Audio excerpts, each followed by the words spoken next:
Je vous propose avant de parler des décisions du maire, je vous propose qu'on passe directement au point 1, donc, qui est aujourd'hui présenté par Gérard Allard, donc maire de Rezé. On te remercie d'être venu pour faire ce point-là. Si ça vous convient, donc on démarre par ce point-là et ensuite on reprendra, on libérera Gérard et on pourra reprendre notre ordre du jour. Voilà. Je te laisse la parole. Merci Madame le maire, merci chère Christelle. Je salue Monsieur le vice-président de Nantes Métropole, donc j'ai pas intérêt à dire trop de bêtises ce soir parce que Christian me reprendra si jamais j'en disais trop. D'abord, je veux vous dire que je suis très heureux d'être ici. Je suis votre voisin, le maire de Rezé. On a beaucoup de points communs, d'affinités et de dossiers partagés.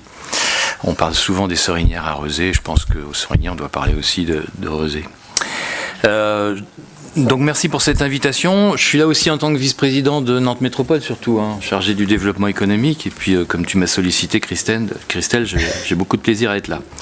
Pour donner la tonalité générale de notre métropole, je vais commencer par dire qu'on a quand même une certaine chance et un privilège d'habiter dans une métropole qui quand même est assez dynamique, innovante et qui permet de développer l'emploi, ce qui n'est pas le cas dans un certain nombre de métropoles françaises.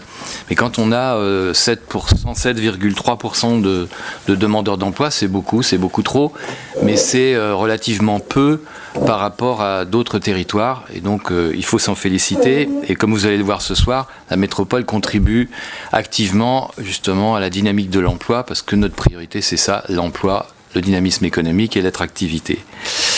Sans oublier bien sûr la solidarité qui est notre ADN sur cette métropole, ADN partagé. En ayant dit ça, je vais commencer donc par dire qu'il y a une montée en puissance du fait métropolitain. Alors le fait métropolitain, c'est quelque chose qui apporte un certain nombre de difficultés, on le critique. Beaucoup d'habitants nous reprochent de trop densifier, de trop construire et que ça apporte un certain nombre de difficultés. Mais on a quand même, dans une métropole dynamique, beaucoup de chance de pouvoir offrir du logement, offrir de l'activité à des gens jeunes qui ont besoin de trouver un territoire pour pouvoir s'exprimer. Donc malgré les effets qui parfois sont mis en exergue par les uns ou les autres, les effets positifs d'une métropole dynamique sont quand même très importants à remarquer, à mettre en exergue. Alors ce qui nous lie entre les 24 communes de la métropole, vous devez le savoir, c'est le pacte métropolitain qui est un accord entre nos 24 villes et puis l'institution métropolitaine qui définit la bonne collaboration entre nous et puis surtout des éléments de coopération équitables. En 2017, on a fait progresser encore ce pacte métropolitain entre nous en poursuivant le schéma de mutualisation et de coopération avec nos outils de travail communs pour construire une métropole plus solidaire et plus efficace encore. Les groupements de commandes, par exemple, en sont un parfait exemple. La loi dite MAPAM a permis en effet aux établissements publics de coopération intercommunale à fiscalité propre, c'est notre cas, et à une ou plusieurs de ces communes membres de se doter de services communs indépendamment de tout transfert de compétences. Et on a travaillé, notamment avec Christian à l'époque, à la définition de ces compétences nouvelles dans le cadre de cette loi MAPAM. Les coopérations à souligner, c'est d'abord de travailler sur une aire métropolitaine plus importante et ainsi de changer d'échelle, celle de Nantes et Saint-Nazaire, avec ses 800 000 habitants. Et pour être visible et pertinent à l'international, pour pouvoir nous affirmer parmi les métropoles françaises et européennes, on a confirmé le caractère diversifié de notre économie et de notre socle industriel qui est assez puissant. Parce que si on a eu des difficultés sociales à partir de 2008 et beaucoup de demandeurs d'emploi comme dans beaucoup de métropoles, on a quand même mieux résisté sur ce territoire-là parce qu'on a effectivement un tissu économique qui est très varié. On ne dépend pas d'une mono-industrie ou des activités uniques ou mono-industrielles. C'est donc à l'échelle de Nantes et de Saint-Nazaire que nous travaillons sur cette force et ce développement économique.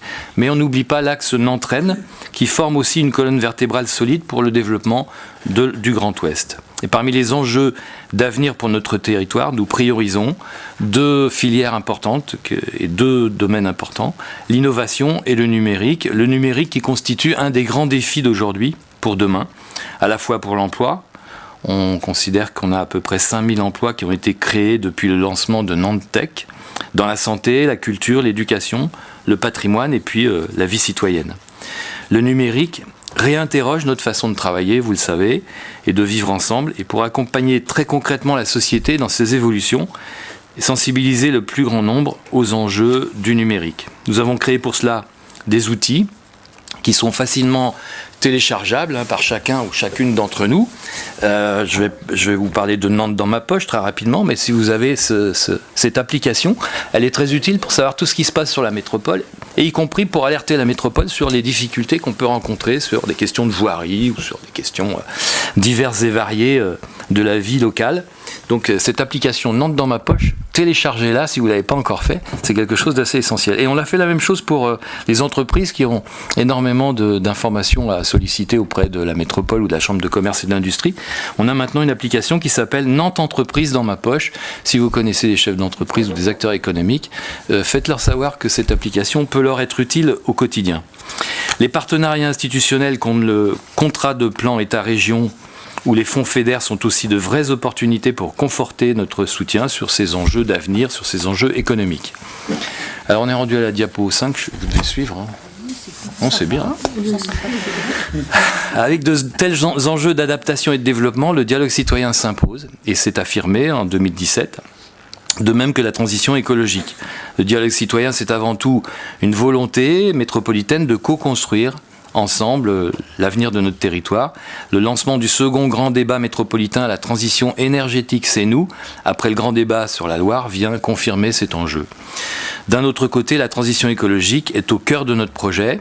Nantes Métropole accentue en cela son rapprochement avec les habitants et les acteurs du territoire pour soutenir différentes priorités telles que la RSE ou bien les emplois de demain. Nous voulons aussi promouvoir un schéma de promotion des achats responsables, un SPAR, une démarche de mesure carbone, une voirie durable et enfin un commerce équitable dans nos commandes publiques. Loin de nous replier sur nous-mêmes, nous nous tournons vers l'extérieur à travers des actions fortes et des partenariats gagnants. Changer d'échelle, c'est aussi être visible à l'international. C'est essentiel pour une métropole comme la nôtre. Ainsi, nous avons accompagné plus d'une centaine de chefs d'entreprise du numérique en mission à Québec et nous avons développé des échanges sur à peu près tous les continents. Pour notre visibilité à l'international, nous sommes au cœur des réseaux comme celui d'EuroCities, pardon. Non, parce que ça va venir tout à l'heure. Non, EuroCities, nous sommes ainsi engagés dans une stratégie collective plus forte, plus déterminée, qui associe les acteurs publics, mais aussi les acteurs privés du territoire, qui veulent bien contribuer davantage encore au dynamisme et à la reconnaissance de notre territoire à l'international. Avec le dispositif Nantes Creative Generation et les 200 ambassadeurs économiques, nous soutenons ainsi des initiatives qui visent à faire de notre métropole, au cœur de l'Europe, une réalité incontournable. Qui dit international dit aussi solidarité par le soutien que nous apportons aux coopérations décentralisées, comme c'est le cas, par exemple, avec Haïti. Le tourisme est un facteur majeur du développement économique. Le tourisme se porte bien sur notre territoire, peut-être trop bien, ce qui fait qu'on a beaucoup de gens qui achètent des appartements dans la centralité pour faire du Airbnb, mais bon, faudrait peut-être maîtriser un peu tout ça parce que ça devient un peu problématique. Mais en tout cas, le tourisme se porte bien. La fréquentation touristique est en croissance constante depuis 2010. La hausse de la fréquentation entre 2015 et 2017 a été de 7,4%, ce qui est quand même assez considérable. Et quant au tourisme d'affaires, c'est une filière clé et complémentaire qui bénéficie de la Cité des Congrès de Nantes et du Parc des Expositions. Nantes Métropole, nul ne le conteste, bénéficie d'une très bonne image culturelle, bien sûr avec le rayonnement de Voyage à Nantes, mais pas seulement, c'est aussi grâce au Musée des Arts, qui est un bel objet de promotion artistique des arts de toutes les périodes. Et puis grâce aussi au chronographe à Rezé, notamment, c'est peut-être un plus petit équipement, mais il est attractif aussi, il a son rayonnement. Quant au sport, c'est un sujet d'actualité que nous connaissons bien, que vous connaissez bien. Oui, le FCN est une vitrine, mais tous les clubs de haut niveau le savent également. C'est le cas du hand, du volley en particulier. Nantes Métropole est aussi au cœur de la recherche. Ça doit être la diapo 9, celle-ci. Ouais, c'est pas mal. C'est tout d'abord le dispositif Campus Nantes qui œuvre au développement et à l'amélioration de 5 sites répertoriés sur le campus. La métropole, par le biais des conventions de sites, y apporte son soutien financier assez important. C'est en second lieu le pôle santé qui constitue une filière d'excellence en matière de recherche. Nantes Métropole participe activement aux démarches de recherche, formation, innovation dans cette filière et soutient l'accueil de chercheurs internationaux avec le dispositif Connect Talent. C'est ainsi qu'en 2017, 4 projets ont été portés par l'Université de Nantes et retenus par la métropole. Par ailleurs, nous sommes partenaires de nombreux événements internationaux. On peut penser à l'accueil de colloques et de congrès universitaires. Nous nous impliquons aussi pour être au cœur de l'innovation. L'objectif, c'est d'encourager la création, le développement du numérique, par exemple. Parmi cette créativité, ces innovations, on doit citer Nantech, je l'ai déjà fait, mais c'est important de le rappeler, qui est une déclinaison sur la métropole de la French Tech pour la filière numérique. Le quartier de la création, situé sur la pointe ouest de l'île de Nantes, est également en plein essor, de même que l'IRT Jules Verne, qu'on connaît davantage ici au Sud-Loire, qui mise et travaille sur les nouveaux composants métalliques pour l'usine du futur. Par ailleurs, nous soutenons les pôles de compétitivité et les clusters, qui sont des réseaux d'entreprises constitués essentiellement de PME ou de TPE, sur un même créneau de production ou une même filière. Et parmi ces réseaux et ces clusters, on peut citer EMC2, Images et Réseaux, Atlampol Biothérapie, le pôle Mer-Bretagne Atlantique ou bien encore Néopolia. Nous n'oublions pas de soutenir l'entrepreneuriat étudiant et Filinov, qui vise à doter les universités ligériennes d'une organisation en filière d'innovation. Enfin, c'est l'ouverture des données publiques avec l'open data et le déploiement du très haut débit qui se sont poursuivis en 2017. L'économie, vous le savez, c'est le moteur du développement de notre territoire. Je suis bien placé en tant que vice-président du développement économique pour le savoir. C'est pourquoi la métropole renforce les services stratégiques qui la positionnent comme espace économique à dimension internationale. Quelques exemples, Euronantes par exemple, et le pôle d'affaires atlantique qui est situé à côté de la gare de Nantes, poursuit sa dynamique et son développement à un rythme soutenu, tellement soutenu qu'il va falloir imaginer d'autres sites pour accueillir le tertiaire sur la métropole parce que c'est déjà quasiment plein. Le schéma de développement des sites économiques se concrétise avec la commercialisation de plusieurs programmes immobiliers. Nantes Métropole valorise, exploite le mieux possible le patrimoine immobilier économique métropolitain et soutient fortement l'entrepreneuriat. Mais l'économie en croissance, ce sont aussi des lieux qui se transforment, tels que l'île de Nantes, qui présente un projet urbain d'envergure au cœur de la ville, le centre de Nantes, qui est la pièce maîtresse du grand cœur d'agglomération, et sur lequel on doit porter nos efforts pour que le commerce soit beaucoup plus présent et beaucoup plus dynamique. Ce sont également les projets de la politique de la ville qui s'inscrivent dans le cadre de l'ANRU et en dehors de l'ANRU également. Enfin, des grands projets d'équipements structurants ont été lancés.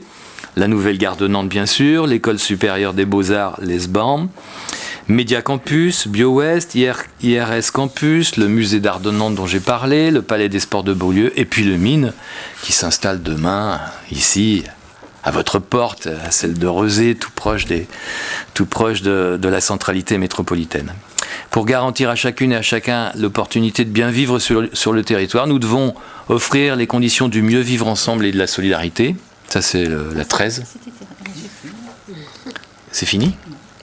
C'est parce qu'on passe à la deuxième partie. Je sais pas. C'est la diapo 13. Bon, c'est bon. C'est ça. Pour garantir à chacune et à chacun l'opportunité de bien vivre sur le territoire, nous devons offrir les conditions du mieux vivre ensemble et de la solidarité. C'est pourquoi nous encourageons et nous soutenons l'économie sociale et solidaire. Par la mise en œuvre de la feuille de route ESS 2020, 5 secteurs ont été reconnus comme prioritaires. Il s'agit des services à la personne et aux familles, les déchets et les ressources, les circuits courts et l'alimentation, et puis enfin l'habitat et le numérique. Le pôle de coopération et d'innovation sociale, le Solilab des Écosolis, est un emblème de la diversité économique du territoire. Il s'agit de favoriser les coopérations, la création d'activités et d'emplois non délocalisables, avec une offre de services multi-activités pour le développement de l'entrepreneuriat social. En agissant également en priorité pour l'emploi et l'insertion via les achats, qui sont des leviers pouvant intégrer des clauses sociales. Enfin, depuis 2016, nous poursuivons un accompagnement spécifique pour les habitants en difficulté d'insertion dans le cadre du PLIE. du PLI, en développant les heures de travail en insertion via nos achats publics et en réalisant des actions de lutte contre les discriminations. La métropole a aussi lancé un observatoire partenarial de l'emploi et du développement économique. Nous co-construisons des projets avec les entreprises pour développer l'emploi par l'accompagnement soutenu des PME, des TPE dans leurs évolutions, leurs performances économiques, sociales et environnementales. Et pour Nantes Métropole, l'enjeu, bien sûr, l'enjeu majeur, c'est l'emploi des jeunes en particulier, d'où une attention portée à la mission locale, à l'école de la deuxième chance, au travail partenarial avec nos communes, à l'appui au dispositif Emploi d'avenir que nous avons conduit depuis 2016. L'outil majeur de notre politique de l'emploi, c'est aussi la Maison de l'Emploi qui pilote et qui copilote des événements liés à l'emploi et qui renforce des actions de recrutement et accompagne les filières qui sont quelquefois en manque de main-d'œuvre. J'étais cet après-midi avec un chef d'entreprise du Mine, Naturaliments, et la présidente de cette structure me disait qu'il faudra peut-être qu'on pense à accueillir les migrants dans les entreprises parce qu'ils ont des problèmes de main-d'œuvre, notamment dans l'agroalimentaire. Donc il faut trouver des solutions pour que les jeunes soient formés pour pouvoir travailler dans toutes les entreprises. Il y a du boulot, donc il faut qu'on leur trouve leur place. Mais on va peut-être être obligé d'aller chercher aussi parmi les gens qui ne sont pas du tout qualifiés ou qui viennent sur notre territoire. Favoriser l'emploi, l'activité c'est donc important. Il nous faut offrir du logement à tous les salariés qui viennent et qui vivent de leur travail sur la métropole. C'est pour ça qu'on construit beaucoup. Ça aussi c'est quelque chose qui quelquefois est critiqué. Mais comment faire en sorte qu'on accueille des salariés, des jeunes ouvriers, des jeunes travailleurs, des jeunes cadres, sans qu'on leur offre la possibilité de vivre avec leur famille dans de nouveaux logements. Donc, il faut forcément accueillir et faire des propositions de logement pour toutes ces familles et tous ces salariés qui viennent sur notre métropole attirés par l'emploi. Le programme local de l'habitat, le PLH, est ainsi une nécessité pour nous et on la fixe ensemble, cette priorité, avec les 24 communes. On ne peut pas dire qu'il y a des communes qui fassent beaucoup plus que d'autres. Il y a eu une époque où il y avait des villes qui faisaient beaucoup d'efforts et d'autres moins. Aujourd'hui, tout le monde prend sa part et le PLH répartit équitablement les efforts en matière de construction pour atteindre à peu près, et même maintenant un petit peu plus, 6000 logements neufs par an. C'est pourquoi l'offre locative sociale et le logement abordable sont en très fort développement pour répondre aux besoins spécifiques en logement étudiant, aux jeunes actifs, aux personnes en situation de handicap, aux personnes âgées ou aux ménages défavorisés. Le logement pour tous, c'est aussi une dizaine de sites retenus depuis 2016 pour l'habitat participatif. Je ne sais pas s'il y a des projets ici aux Sorinières, mais on en a quelques-uns sur Nantes et Rezé. Et l'amélioration, sans oublier la réhabilitation du parc privé existant. On n'est pas à Marseille quand même. Nous avons entrepris un grand programme d'offres d'accueil des gens du voyage, afin qu'ils puissent mieux s'intégrer et accéder aux droits à la citoyenneté. À Rezé, nous avons aussi engagé une opération audacieuse d'intégration pour les familles roms. C'est un sujet difficile, mais pour lequel nous avons obtenu un succès qui doit être consolidé et qui devrait servir d'exemple, je crois. Chacun doit trouver sa place dans la métropole. Nous souhaitons aussi agir en faveur des personnes en situation de handicap, par le renforcement des instances de concertation, par l'amélioration de l'accessibilité de la métropole dans les transports, dans l'espace public, avec des voiries mieux adaptées, dans les établissements recevant du public et dans les commerces. Par ailleurs, nous devons agir pour l'égalité professionnelle entre les femmes et les hommes sur le territoire. Nous soutenons pour cela les associations de lutte contre les violences faites aux femmes, pas contre les femmes. Attention à ce que je dis. Construire, c'est bien. Urbaniser au sens noble du terme, c'est encore mieux. Nous voulons aménager une ville durable, accessible à tous. Pour cela, il faut se mobiliser pour l'égalité des territoires. Ça signifie concrètement poursuivre nos politiques de la ville en soutenant nos partenariats et en soutenant les habitants qui y vivent. Il s'agit de poursuivre la rénovation des grands ensembles dans le cadre des nouveaux programmes nationaux de renouvellement urbain, les NPNRU 2014-2024. Pour aménager cette ville durable, dont je viens rapidement de parler, et accessible pour tous, nous avons consacré beaucoup de temps dans nos collectivités, ça a été sûrement le cas aux Sorinières, à la redéfinition du PLUM avec nos 24 communes. C'est sans doute la raison pour laquelle les commissaires enquêteurs n'arrivent pas à terminer leur rapport, puisqu'ils ont à peu près 3000 remarques à étudier. Donc on va être obligé de décaler l'adoption du PLUM de 2 ou 3 mois. Et nous avons aussi poursuivi les opérations d'aménagement en ZAC, qui représentent désormais 30 à 40% de la production de logements sur la métropole.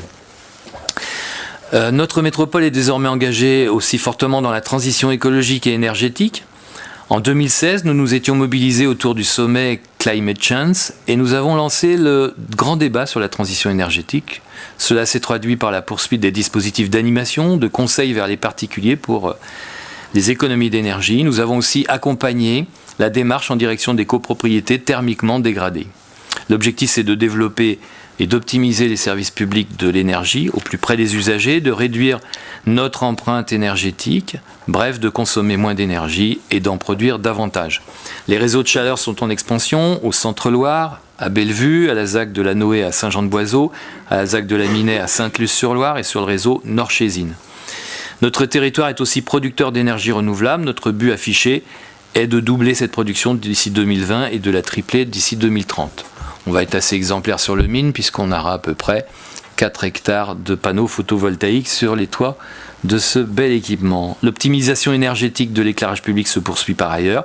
Le slogan « Éclairer juste » a pour objectif d'aller vers plus de sobriété dans l'utilisation de l'éclairage, notamment la nuit. En matière de déplacement, le PDU 2018-2027 s'intégrera et viendra compléter notre démarche d'ensemble du PLUM et du PLH. Des études sont en cours ou à venir dans une logique de cohérence des actions pour établir une feuille de route en matière de transition énergétique. Nous voulons aussi encourager des réseaux de déplacement organisés, complémentaires et accessibles par la modernisation et le renforcement du réseau de transport public. À titre d'exemple, les chronobus, ce sont 90 000 voyageurs par jour sur les 70 km de ligne.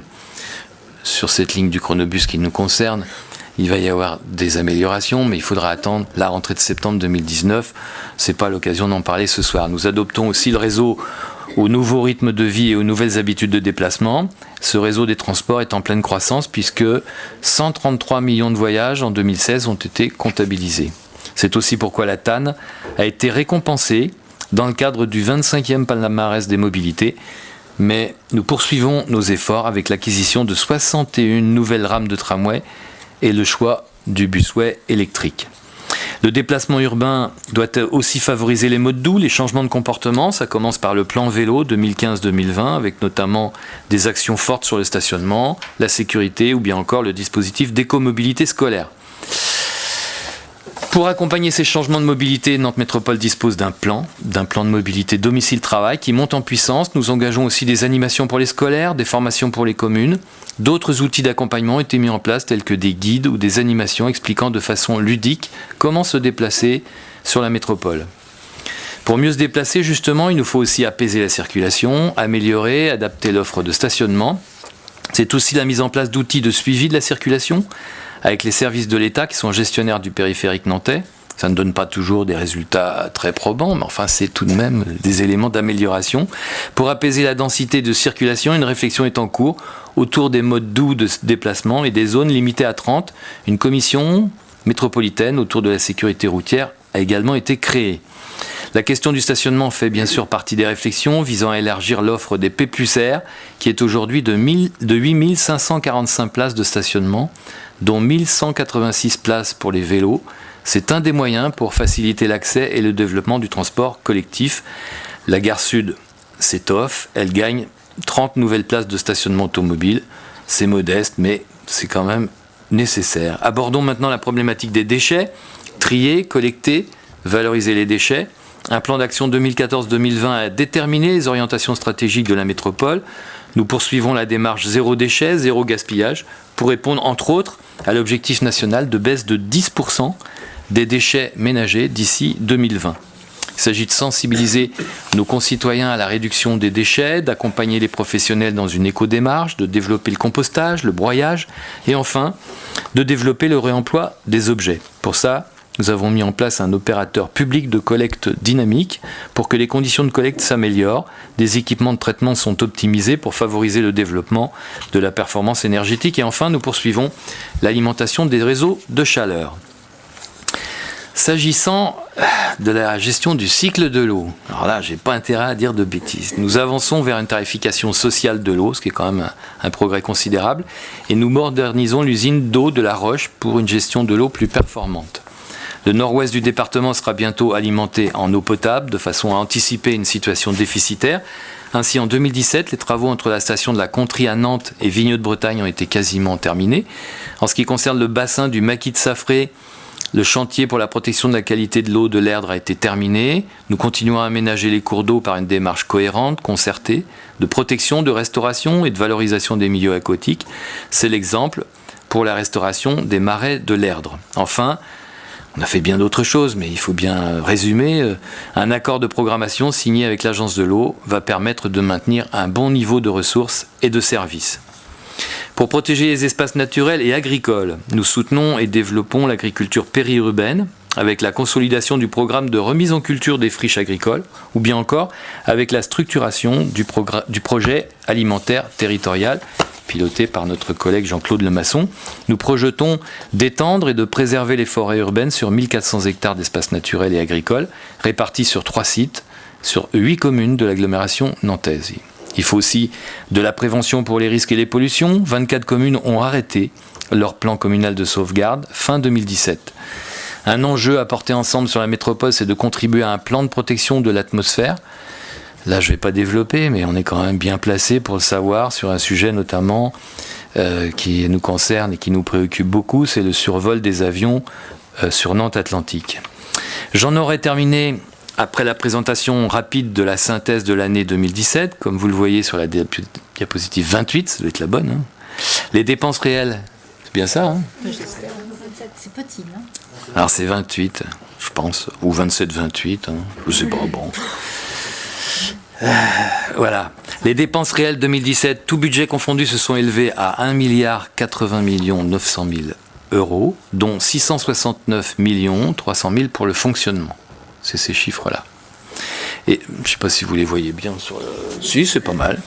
Et à 328 800 000 euros pour les investissements réalisés. Les dépenses consacrées directement, là on est rendu à la 30 là, les dépenses consacrées directement aux politiques publiques témoignent d'un niveau d'intervention soutenu. Elles atteignent 743 millions d'euros, 743,700 000 euros, hors moyens humains et de gestion des services.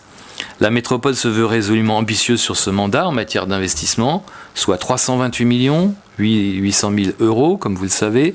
Cela se traduit par des politiques publiques de la façon suivante. Pour le développement urbain, 41 200 000, soit 13%. Pour les espaces publics, 35 millions, 11%. Pour l'eau, 36 600 000, soit 11%. Et pour les moyens généraux, 16 200 000, soit 5%.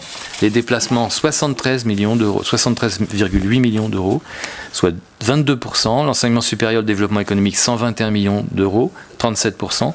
Et l'énergie et l'environnement, 4,5 millions, 1%. Les grandes masses du budget général qui apparaissent sur la diapositive 32, avec le budget déchets, sont de 907 millions d'euros pour les recettes et 925 500 000 euros pour les dépenses. Chacun peut remarquer que les indicateurs financiers de 2017 confirment le maintien d'une situation financière très saine. Alors, c'est pas facile forcément à suivre sur un tableau comme celui-ci. En 2017, l'évolution des dépenses de fonctionnement s'est stabilisée à plus 2,4% grâce aux efforts de gestion et l'épargne nette augmente de 2,4% pour s'élever à 107 millions d'euros.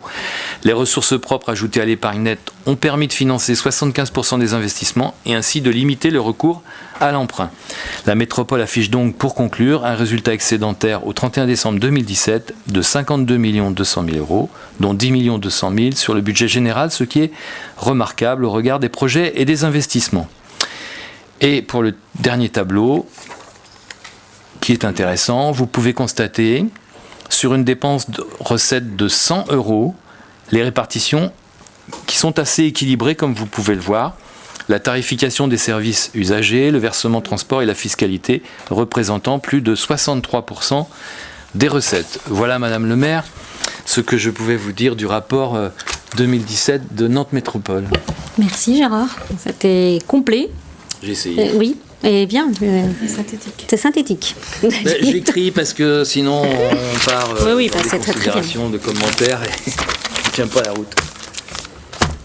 Des remarques, des questions?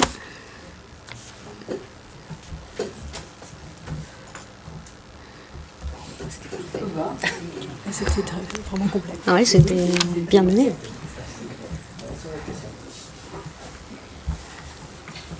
Écoute, on va te libérer du coup.